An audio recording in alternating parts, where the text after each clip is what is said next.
ravageuse, destructrice et entraînant un handicap moteur physique chez la personne, le diabète est une maladie non transmissible qui généralement est diagnostiquée de façon fortuite. Selon les statistiques de la Fédération internationale du diabète en 2021, plus de 537 millions de personnes vivaient avec le diabète. Alors, nous avons fait un constat clair dans notre pratique quotidienne. Dernièrement, nous avons reçu des enfants venus dans un état apeuré dans notre bureau et qui nous ont fait comprendre que leur maman était décédée.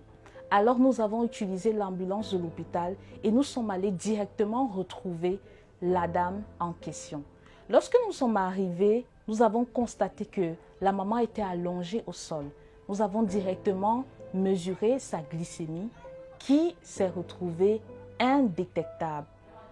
Lorsqu'une glycémie est indétectable, il y a deux choses. Soit la glycémie est très élevée, donc l'hyperglycémie, soit la glycémie est très basse, donc l'hypoglycémie.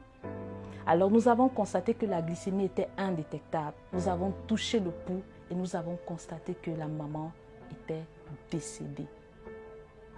Fort de ce constat, nous avons fait part de la nouvelle à ces enfants. Et ces enfants se sont mis à pleurer.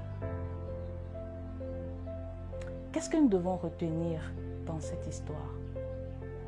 Et en réalité, cette maman avait fait une hypoglycémie. Et ce que les enfants étaient censés faire ou alors poser comme geste à l'instant T était simple. Il fallait juste prendre du miel, poser sur la lèvre ou sur les papilles gustatives de la maman et laisser cette maman déglutir.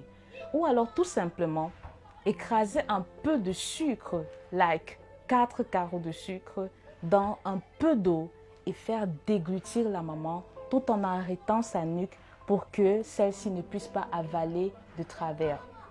Ce sont des gestes simples à poser lorsqu'une personne est victime d'une hypoglycémie.